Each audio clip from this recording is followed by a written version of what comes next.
हर रोज एक नई कहानी देखने के लिए चैनल को सब्सक्राइब करें और बेल आइकन दबाना ना भूलें। बहू, अरे ओ बहू, चाय बनाई कि नहीं? अरे बहरी हो गई है क्या? अरे माँ, आपकी बहू का तो पता नहीं, आपका बेटा जरूर बहरा हो जाएगा। तुझे नहीं बुलाया था मैंने। और बहू कहाँ है? इतनी सुबह कहाँ होगी माँ, डिस्को तो जाएगी नहीं, मंदिर गई है। आ जाएगी।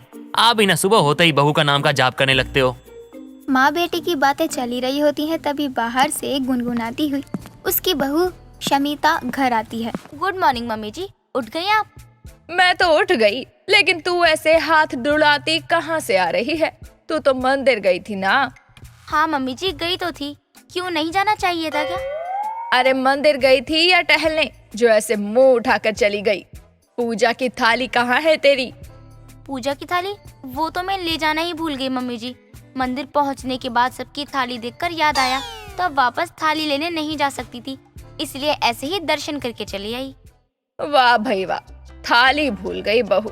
तेरा ध्यान कहाँ रहता है, जो छोटी छोटी बातें भूल जाती है तू।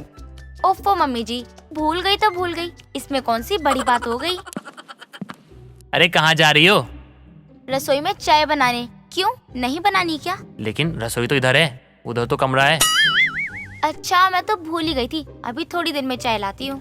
देखियो, बहू कहीं चाय में चाय पत्ती ही डालना ना भूल जाए। अलका की बहू शमिता अक्सर छोटी छोटी बातें भूल जाया करती थी, जिसके चलते घर वालों को कभी कभी फीकी चाय मिलती तो कभी बिना प्लेट के खाना। अब बात एक रोज की है। दोपहर के समय टीवी देखते हुए शमिता की आंख लग जाती है। कुछ देर बाद उसके घर पर उसके देवर आतिश को देखने के लिए लड़की वाले आते हैं। अलका उनकी खातिरदारी कर रही होती है, तो दूसरी तरफ शमिता की आंख खुलती है तो वो अंगड़ाई लेते हुए हॉल में आ जाती है। मम्मी जी, बाथरूम में कोई है तो नहीं? सुबह के काम के चक्कर में आपने नहाने भी नहीं दिया। बहू, घर में मेहमान आए हैं, तू कहाँ थी? मेहमान? मम्मी जी, ये लोग आपके मायके से आए हैं क्या? इनके लिए आपने मुझसे मजदूरी करवाई थी? ये मेरी पत्नी है और आतिश की भाभी। आप लोग बात कीजिए, हम कुछ खाने को लेकर आते हैं। अरे इतना सब कुछ तो पड़ा है, ये क्या कम पड़ रहा है इन लोगों के लिए? मेहमान उसे हैरानी से देखने लगते हैं, तो बड़बड़ाती शमिता को रौनक वहाँ से ले जाता है। कुछ देर बाद जब मेहमान चले जाते हैं तो अलका अपनी बहू को घूर कर देखती है। सुबह ही बताया था ना तुझे कि आतिश को देखने के लिए लोग आएंगे। बताया होगा, लेकिन मैं तो भूल गई ना मम्मी जी, अब इसमें मेरी क्या गलती? हाँ, ये बात भूल गई थी तो कमरे से बाहर आना भी भूल जाती ना। बाहर आने की क्या ही जरूरत थी। अब बताओ, क्या सोच रहे होंगे वो लोग कि मैं अपनी बहू को ऐसे रखती हूँ तो उनकी बेटी को कैसे रखूंगी। भाभी, मैं तो कहता हूँ आप बादाम खाना शुरू कर दो, माँ का थोड़ा पैसा खर्चा हो जाएगा, लेकिन आपकी भूलने की बीमारी ये तो दूर हो जाएगी। माँ, आप जाने दो ना, वो लोग हमारे आतिश का रिश्ता मना थोड़ी कर देंगे, और कर भी देंगे तो हम दूसरा देख लेंगे। हाँ, बस ऐसे ही बात को टालते रहा कर बेटा तू। मैं बता रही हूँ, बहू के भूलने की बीमारी कहीं हम पर भारी न पड़े। अब अगले ही दिन अपने बेटे के कहने पर अलका अपनी बहू को 2 पैकेट बादाम लाकर पकड़ाती है, लेकिन जब खाने की बारी आती तो बादाम कहाँ रखे थे ये बात शमिता भूल जाती है। एक सुबह रौनक अपनी टाई ढूंढने के लिए अलमारी में कपड़ों के बीच देखता है तो उसे बादाम के पैकेट नजर आते हैं। शमिता, शमिता, हाँ कहिए, क्या हुआ? ये बादाम तुमने अलमारी में क्यों रखा है? ये अलमारी में रखे थे?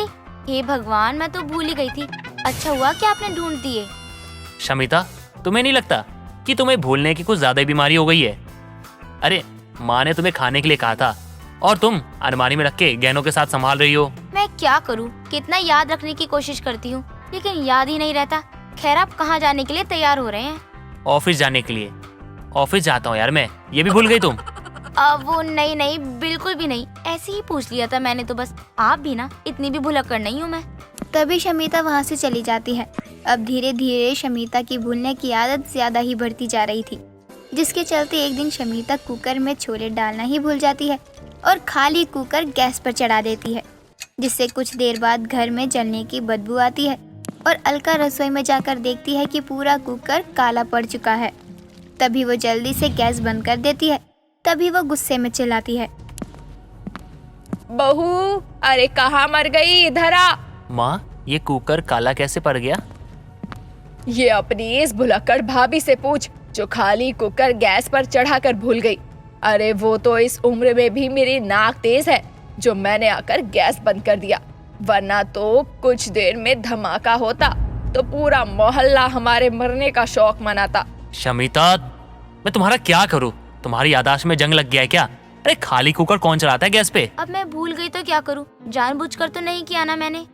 अरे बहू, जवानी में तू इतनी भुलक्कड़ है तो मेरी उम्र में आकर तेरा क्या हाल होगा। एक काम कर, तू कुछ दिनों के लिए अपने मायके चली जा, तुझे यहाँ देखूंगी तो मेरा खून खोलेगा। अब सास के कहने पर शमिता अगले ही दिन अपने मायके चली जाती है। उसे अचानक घर आया देखकर उसकी माँ हैरानी से पूछती है, शमिता, तू आज यहाँ दामाद जी नहीं आए? माँ वो क्यों आएंगे, मेरा मायका है, मैं ही आऊंगी ना। और माँ मुझे बहुत भूख लगी है, कुछ खाने के लिए दे दो जल्दी से। अरे आने से पहले मुझे फोन कर देती तो मैं कुछ बना कर रखती। वैसे क्या बात है, बता तो सही। क्या बात थी, याद क्यों नहीं आ रही मुझे। माँ बस आपकी याद आ रही थी इसलिए चली आई, नहीं आ सकती थी क्या? हाँ तो ऐसा बोल ना। तू बैठ, मैं तेरे लिए गर्मा गर्म पकौड़े बना कर लाती हूँ। मंजली शमिता से आगे कुछ नहीं पूछती। अब शमिता अपने मायके में आराम से रहने लगती है और 5 महीने बीत जाते हैं। ना वो अपने ससुराल वालों से बात करती है, ना ही उसके ससुराल से किसी का फोन आता है। इसलिए एक रोज शमिता खुद ही अपनी सास को फोन करती है। मम्मी जी कैसी हो आप? मम्मी जी? कौन मम्मी जी? किसकी मम्मी जी? मैं शमिता बोल रही हूँ मम्मी जी। 5 महीने से मायके में हूँ, आप मुझसे मिलने भी नहीं आई। अरे बहू तू है? बताओ, मैं तो भूल ही गई थी कि मेरी कोई बहू भी है। और वैसे भी तू मायके में है, अपने अस्पताल में थोड़ी जो तुझसे मिलने आऊं। नमस्ते समधन जी, आप सब ठीक तो है ना? आपको आपकी बहू की कमी महसूस नहीं होती क्या? अलका जब बात मंजली को बताती है, उसे सुनकर वो शमिता को हैरानी से देखती रह जाती है। तुझे तेरी सास ने गुस्से में मायके भेजा और तूने मुझे ये बात बताई क्यों नहीं? अच्छा, माँ जी ने मुझे मायके भेजा था, ये तो मैं भूल ही गई थी। हाँ, और अब तेरे ससुराल वाले तुझे वापस ले जाना भूल गए हैं क्या? हे भगवान, कौन सी भूलने की बीमारी लग गई है तुझे? अगर तूने मुझे कुछ समय पहले ये बात बता दिया होता तो मैं तुझे 5 महीने यहाँ गुजारने नहीं देती। तो क्या मैं कभी ससुराल नहीं जा पाऊंगी? नहीं नहीं माँ, मुझे अपने ससुराल वापस जाना है, कुछ करो माँ। अब शमिता को एहसास होता है कि उसके भूलने की बीमारी के कारण वो अपने परिवार से ही दूर हो गई है। तो वो अगले दिन अपनी माँ के साथ अपने ससुराल पहुँचती है। 5 महीने बाद अपनी पत्नी को देखकर रौनक की आंखों में आंसू आ जाते हैं। मम्मी जी, भूलने की बीमारी मुझे है और आप अपनी बहू को ही भूल गई। भले ही मैं बातें भूलती हूँ, लेकिन अपने परिवार को भला कैसे भूल सकती हूँ? बहू, गुस्से में मैंने तुझे मायके जाने को कहा और तू चली भी गई। अरे एक बार तो कुछ कहती। मम्मी जी, अब मैं ये योगा करूँगी, बातें लिख कर रखूंगी, पूरी कोशिश करूँगी कि भूलने की बीमारी को खत्म कर सकूँ। अब अलका अपनी बहू को गले लगा लेती है और धीरे धीरे योगा और प्राणायाम करके अपनी इस भूलने की आदत को कम करने की कोशिश भी करती है। दोस्तों, अगर आपको ये कहानी पसंद आई तो इसे लाइक करें, शेयर करें और कमेंट करके बताएं कि कहानी में आपको सबसे अच्छा क्या लगा।